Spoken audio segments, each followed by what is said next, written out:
Arkham Asylum has housed hundreds of inmates over the years, but only 8 of them truly matter. 8 permanent residents whose specific psychological fractures have turned Arkham into a revolving door instead of a hospital. Today, I'm breaking down every single one of them, what broke them, and why none of them will ever be fixed. Starting with the one who proved Arkham was doomed from the beginning, Jack Napier. Here's the thing about the Joker that nobody wants to admit. The chemicals didn't make him. They just gave him permission. Before Jack Napier ever fell into that vat at Axis Chemicals, he was already a predator. Narcissistic entitlement, instrumental manipulation, zero empathy. Not reduced empathy, not struggling with empathy. Zero. The guy operated through rigid black and white thinking where people were either completely useful to him or completely disposable. There was no middle ground. There was no nuance. You were a tool or you were a target, and he already felt exploited. Carl Grissom had been using him, and Napier knew it. The resentment was already there. The vengeful ideation was already cooking. What the acid bath at Axis Chemicals actually did was function as a re-traumatizing event, one that didn't create his rage, but legitimized it. It gave him the psychological permission slip to become what he'd always been underneath the cheap suit and the middle management smile. Jack is dead. Call me Joker. That line isn't just theatrical. It's a narcissistic rebirth. His identity isn't something he carries around internally like a normal person. It's something he performs continuously. He needs the stage, the audience, the feedback loop. And Arkham, whether it realizes it or not, provides all three. But here's where it gets genuinely terrifying. Through repeated exposure to his own violence, through every escape and every escalation, Napier has habituated to physical pain and the fear of lethal self-harm. Each incarceration gives him data. Each breakout refines his methods. It's a ratcheting effect that only goes in one direction. Up every time Arkham puts him back in his cell. They're not containing him. They're reloading him. Inmate 0801, one of Arkham's earliest residents, one of its most enduring, and the living proof that this place was never built to cure anyone. But Napier's narcissism is a personality disorder. What happens when the fracture isn't in the personality itself, but in the literal structure of someone's identity? Harvey Dent. Most people think Two-Face has a clean clinical diagnosis. He doesn't. Harvey Dent's condition is never neatly labeled in the comics. It's portrayed as a trauma-induced split personality, sometimes leaning toward psychosis, sometimes toward dissociation, but always rooted in something deeply broken. 2 entirely different personas fighting over one body. Harvey's father, Willis Dent, was an abusive alcoholic, and Willis had a ritual. He'd flip a coin to decide whether or not to beat his son. Heads, Harvey gets hit. Tails, he doesn't. That coin toss ritual didn't start with Two-Face. It started with a terrified child who had zero control over whether tonight was a good night or a bad one. Here's where it gets genuinely heartbreaking. Harvey's mind did what any child's mind would do under sustained abuse. It split. The evil alter, the one that would eventually become Two-Face, was constructed as a protective mechanism. Its entire purpose was to absorb the beatings so the original Harvey identity could survive psychologically intact. That's why Harvey Dent, the district attorney, was so good at his job. He was Gotham's White Knight because someone else was carrying all the damage for him. But that protector persona spent decades soaking up rage with nowhere to put it. It grew bitter, resentful, and eventually, all that accumulated fury turned outward toward the world that let it happen. And the coin, not just a quirky villain gimmick, it's a ritualized mechanism that maintains the separation between Harvey's two sides by attributing every decision to chance instead of unified personal choice. Every single flip prevents the integration that treatment actually requires. The thing that defines him is the exact thing keeping him sick, which is,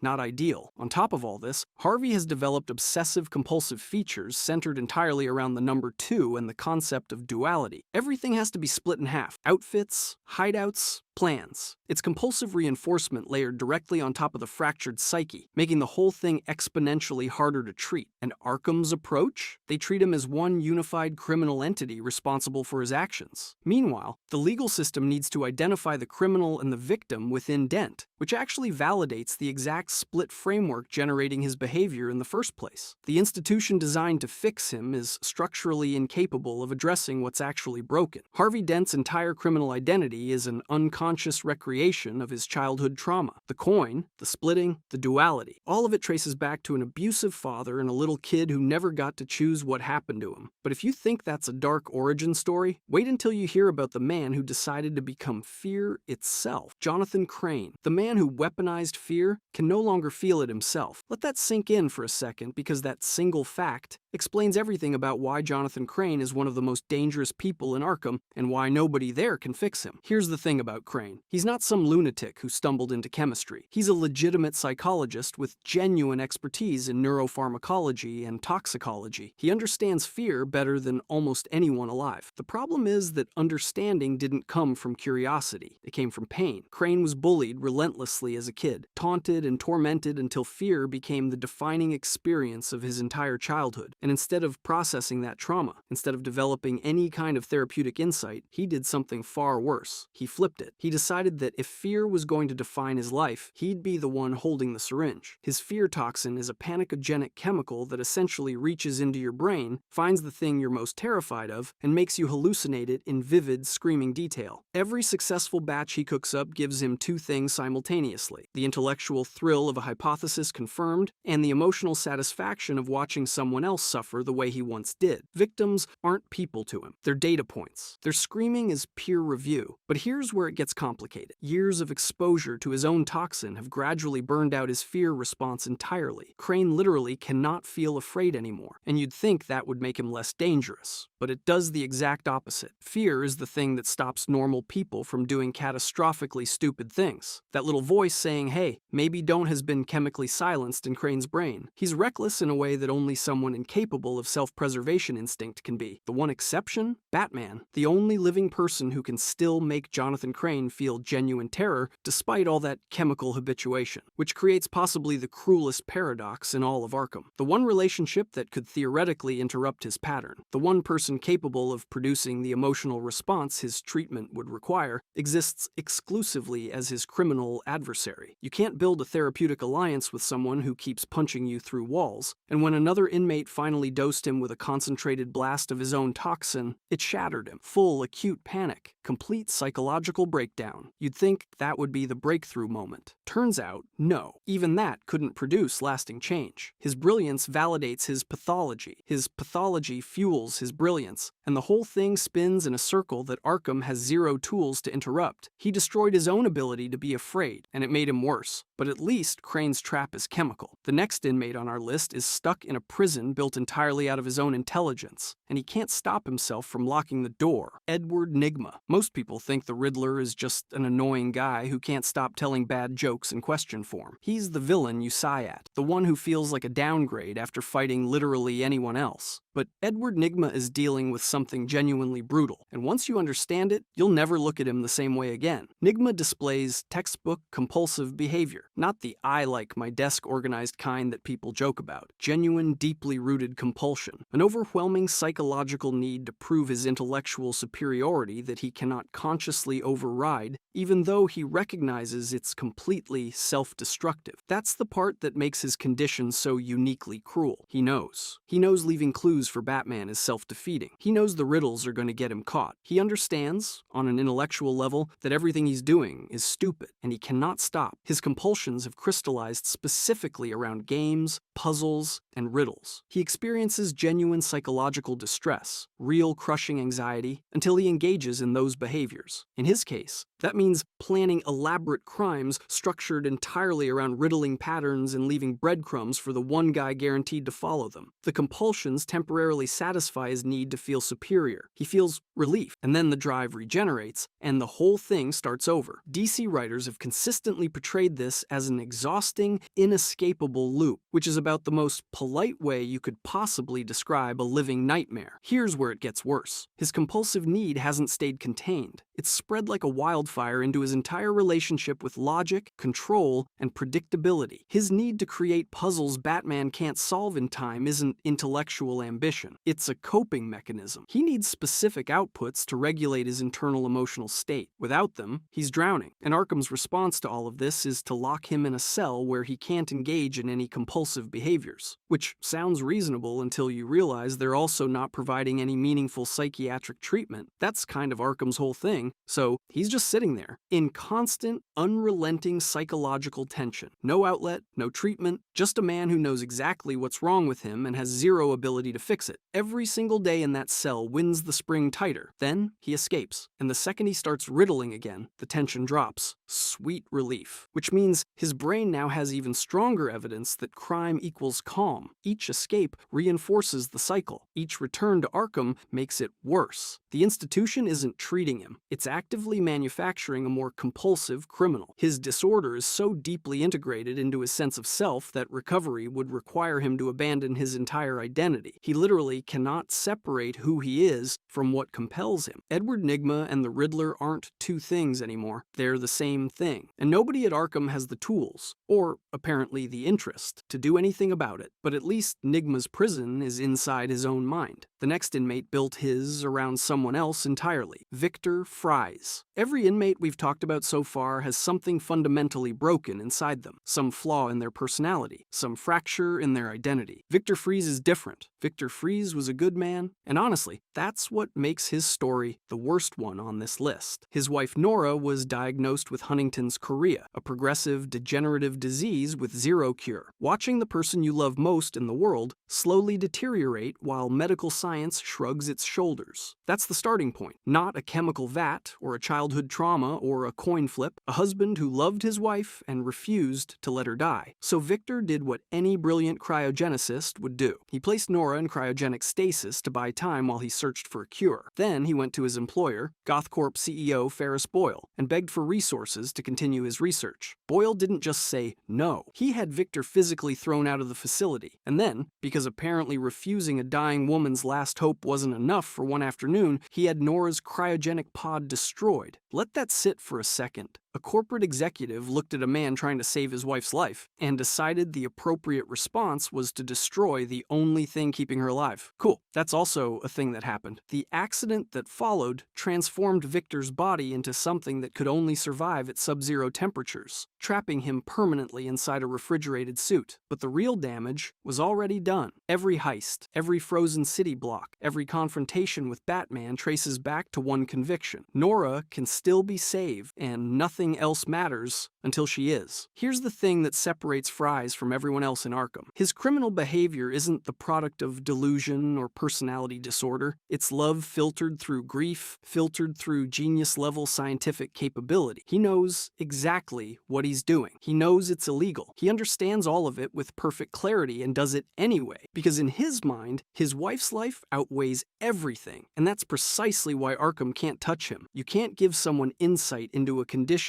when they already have more insight than their therapists do. Fries doesn't need to understand why he commits crimes. He could write the clinical paper himself. What he needs is for Nora to be cured, and that is something no psychiatric institution on Earth can provide. Her actual status, frozen, possibly brain dead, possibly beyond recovery, remains permanently unresolved, which means his obsession has no off switch. There's no medication, no talk therapy that addresses the core problem, because the core problem is a woman suspended between life and death in a pod somewhere. Every single day Fries spends in Arkham is not treatment, it's active psychological torture. You've taken a grieving husband, locked him in a cell, and told him you're helping. Meanwhile, the institution stamps treatment ongoing on his file like that means something. For Victor Fries, Arkham might be the cruelest thing Gotham has ever done to anyone. The other inmates are fighting their own broken minds. Fries is fighting reality itself, and reality isn't losing. But if you think a man driven mad by love is tragic, wait until you meet the woman who replaced love with something else entirely. Pamela Isley. Here's the thing about Poison Ivy that nobody wants to sit with for too long. She's not crazy, she's not irrational, she's not even wrong about most of her premises, and that's exactly what makes her one of the most terrifying inmates in Arkham. Pamela Isley was a botanist before she was anything else. A scientific accident during experimentation fundamentally rewired her biology from the ground up. Chlorophyll replaced her blood, her touch became toxic, and her body developed the ability to secrete pheromones capable of bending the will of anyone nearby, men and women alike. So on paper, she's a metahuman threat with biochemical weapons built into her skin. But that's not the incurable part. The incurable part is the worldview.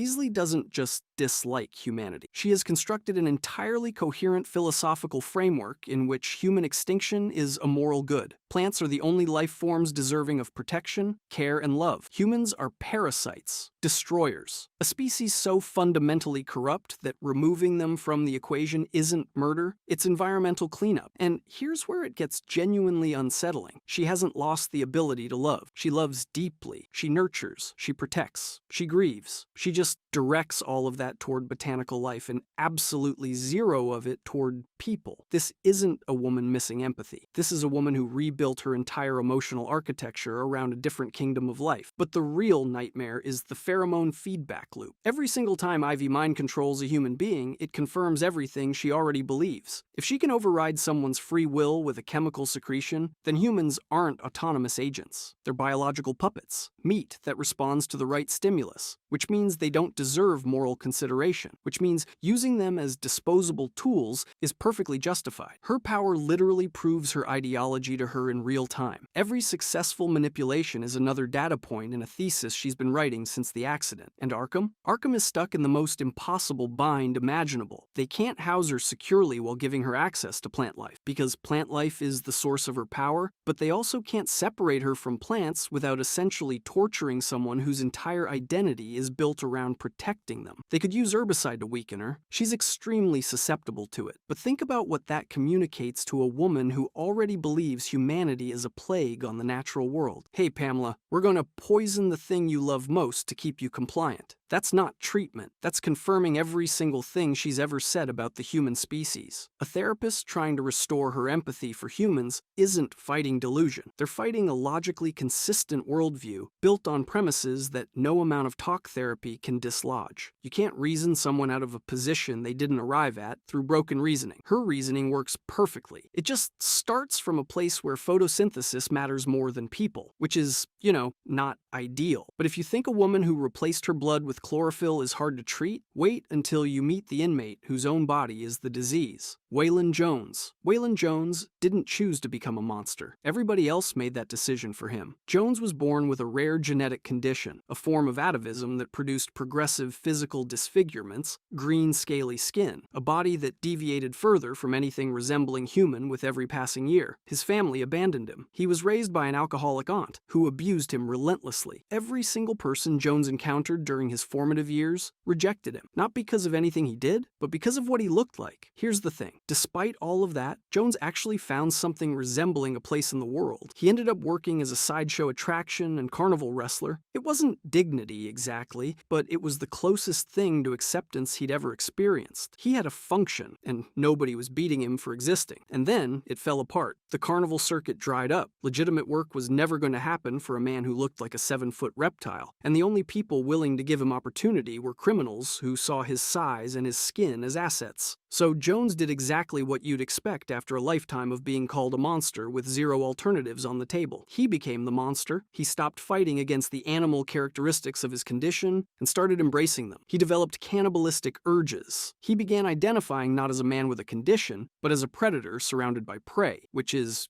not ideal. But here's where it gets genuinely horrifying. Jones's condition is progressive. It doesn't plateau. Every year his body becomes less human. His skeletal structure shifts. His skin thickens. His cognitive patterns drift towards something reptilian. He's not choosing to become more of a monster. His own biology is dragging him there whether he wants it or not, and there is zero off switch. This creates an impossible clinical situation. His physical pathology is so intertwined with his psychological pathology that you can't treat one without addressing the other. But Arkham's psychiatrists can't stop genetic expression or slow progressive mutation. They can talk to him about his trauma all day long, but his cells don't care how he feels. His cannibalistic practices aren't random violence. They're ritualized predation, a confirmation of the identity that humanity forced onto him. He eats people because he's a monster, and he's a monster because every human he ever met told him so until he stopped disagreeing. Arkham doesn't exist to heal Waylon Jones. It exists to to contain him. And the containment itself, the violent recaptures, the dehumanizing conditions, all of it reinforces his belief that he is nothing more than an animal to be caged. The institution designed to help him is confirming everything the world already taught him. He's the most tragic figure in that entire building, not because of what he's done, but because of what was done to him. Every step of his life was a reaction to how humanity treated someone who committed the unforgivable crime of being born different. But if Jones represents what happens when the world creates its own monster, the next inmate proves you don't need a genetic mutation or a tragic backstory to become completely, obsessively unhinged. Sometimes all you need is a calendar. Julian Day. Most of the inmates on this list are dangerous because of what they can do. Julian Day is dangerous because of what he can't stop thinking about. Calendar Man is obsessed with dates, not in a quirky, oh, he likes birthdays kind of way. Every single crime he commits is meticulously structured around the specific date it happens. Holidays, anniversaries, historical events, equinoxes. If the date has significance,